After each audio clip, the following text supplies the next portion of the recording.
Got in the studio here in Birmingham, in Manchester with us, of course, is Liam Halligan, our business. Liam, how many documentaries and programmes have you done on HS2? Oh, too many. You are an HS2 boy. I'm an HS2 nerd. Michael Portillo's got nothing on me. You have the HS2 anorak in your honour. I do. They're right to get shot at this, aren't they?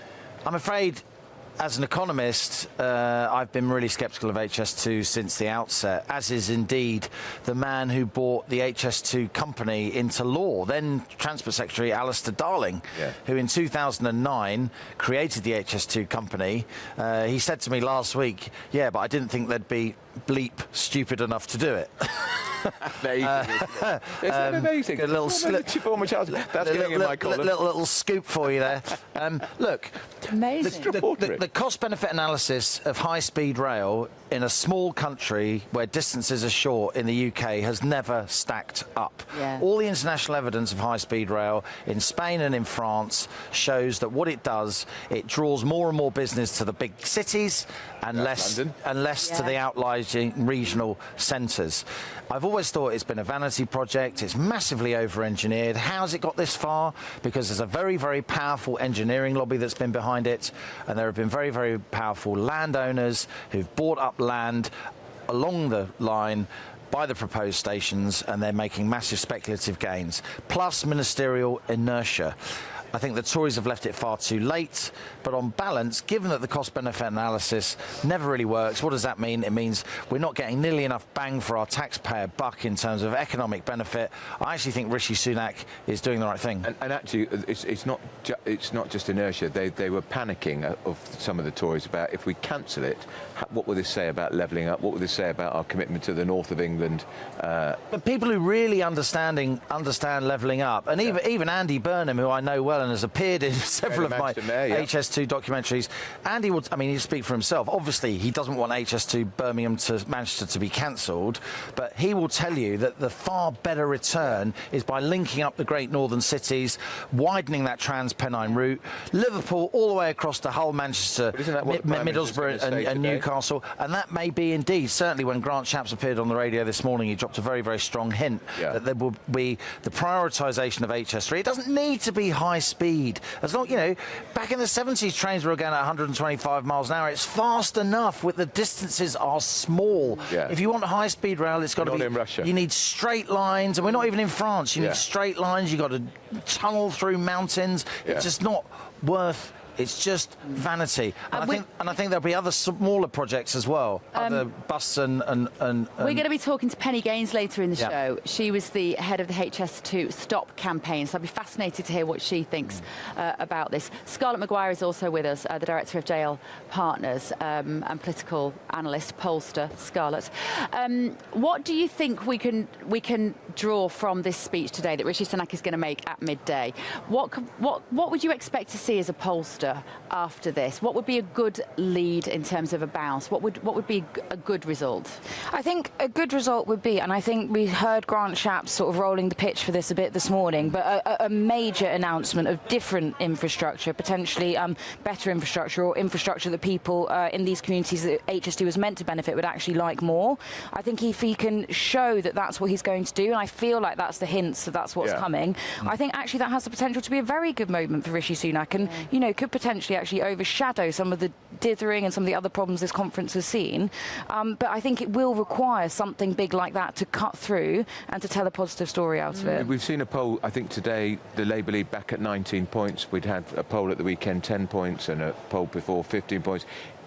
Were those polls just one-offs, do you think, showing the contraction? I don't necessarily know whether they were one-offs. I do think it's too early to tell whether they were just noise. I do think what it does look like is that potentially that summer where we had weeks and weeks of a static Labour lead of 20 points, maybe that was the bottoming out point. Maybe things won't get worse from here and it will slowly start to get better.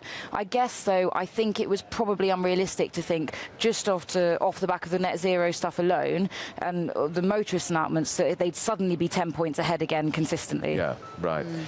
And your overall impression of the conference so far? I mean, if you listen to the BBC, it's doom and gloom for the Tories here. Actually, I don't feel that here, having been to conferences since 1988-89. I've been to conferences where the atmosphere is much more gloomy. Yeah, I think, gloomy is not the word I would use to describe it. I have noticed I haven't seen many MPs around, and that does seem to be, can't afford the hotel bills. It's expensive here. And the train strike. Go back to Caesar, where you can get a blooming B&B for £45 a night or something, or a week, and a train strike as well. Yeah. Today. So I think there's that, and I would say that, I was expecting it to feel a lot more funereal than it has done. Although I do think it is still a little bit flat, and actually I was talking to a couple of young activists in the bar last night, and I was saying, what was your, what was conference like for you? And they said, well, thank goodness for Suella's speech. They said that was the only thing they felt was actually something that was optimistic or got people enthused. So it felt like the only natural standing ovation, one of the only packed out rooms, apart from Liz Truss, of course. So I think, a fine conference. I think everyone's expectations were so low that means that even a fine conference, can feel Interesting you mentioned young people. I've noticed a lot of young people here. A lot of young people around the GBNews stand. Far more than previously I've seen at Tory conferences. I think there's a real movement in this country now of young people who realise, that they read stuff and they realise that our generation and our parents' generation, with respect, has pushing debts onto them. They can't buy houses. They haven't got workplace pensions, and I think there's something really interesting going on there. And they engage politics in a different way. They do. They're not reading it in my newspaper, the Daily Mail, your old paper, the FT. They're doing it on Facebook and on all these websites. Right. The other thing I'd say is, I think that Liz Truss rally, I think that really was a bit of a watershed, because of course we're talking about HS2 today, and I think Downing Street wants us to do that, and I think Scarlett's right. If there is another big announcement, say on what we call HS3, a Trans-Pennine route, of course people will say, but why should we believe you? You said you'd deliver Manchester to Birmingham. You said you'd deliver Birmingham to Leeds as well, and they're now not happening. But I think the HS2 row that we're having now, the timing, though we were originally talking about HS2 because it was originally leaked to pressure the government, but I think the government's turning it to its advantage, because today we're not going to be talking about tax. We're not going to be talking about Liz Truss anymore, even though that rally was astonishing. I mean, the headline in the Telegraph was "Hundreds queue for Truss," which is completely unexpected. Except that, of course, she was voted for by the membership. That's right. We kind of forget that. She's popular. And I chaired that meeting, as you know, and when I made that point in the introductory remarks, the room went ballistic. I mean, everyone just went, Well, Tory members are very cross, because they are very cross. The few things they get is to choose their MP, their candidate, that's right, to choose their leader, and their last two leaders they chose were deposed. Indeed, by MPs / even, they would say, by civil servants in some senses. If I could be a fly on the wall anywhere today, I would really want to be in Keir Starmer's office watching this Sunak speech this afternoon, because they haven't actually issued a statement yet, have they, about HS2? I know Andy Burnham has come out as Labour mayor and obviously expressed his disgust and disappointment at this decision, but how should they handle this? What do you think, Scarlett? Well, how does Labour handle this? Because it is quite popular. There's been a huge voice saying we don't want a HS2, it's a waste of money. And I do think, even though the HS2 was originally a Labour idea, of course, they are not, it's quite hard to hold them responsible for the 13 years that it's been delivered very badly and all the waste that's been going on in the meantime. So actually I do think Keir has a little bit of a, not so much a free pass, but an easier pass than this on Rishi Sunak to support not doing it and doing something else instead. Whether he would want to be seen to be in agreement with Rishi on that, I don't know, but I think it is easier for him to then say it's the right thing to do. But what he doesn't want to do is get on the wrong side of Andy Burnham, too, because Andy Burnham's a very popular figure, particularly up here in the north, in Manchester, king of the north, as he's known, and Andy Burnham won't hesitate to stick the boot in on Keir Starmer.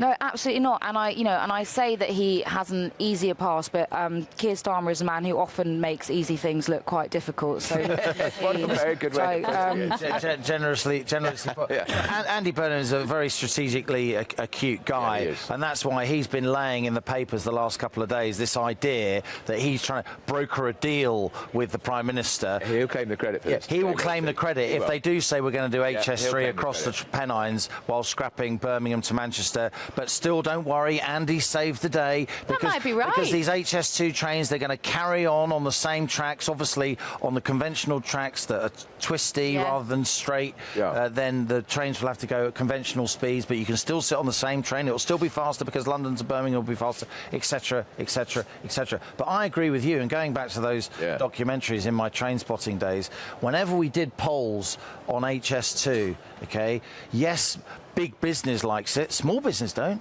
They want commuter trains into and out of towns. They want buses, so they've got a broader range of people that they can choose for the jobs. Small business don't give a hoot about getting to Manchester 20 minutes And quicker. in general, there was a sense that this is not very popular. This is a vanity project. This is about turning Sutton Coldfield and Blackburn into suburbs of London. Bringing in the commuter belt right into the centre of town. I think this is astute by Sunak. You will take it on the chin, the criticism. All my Mancunian mates, while I've been up here, I've asked them, are you happy about this? And they all say, we never wanted it anyway. No, absolutely right. Do you know what they say? They say, make the Wi-Fi better on the train from Manchester to London. It's already 2 hours door to door. And electrify trains in the north. Allow me to work. And do you know what? Provide me with a decent cup of coffee on the train. Our needs are much lower than... And, and David Davis, Yorkshire MP, he said this is a southern solution to a northern problem.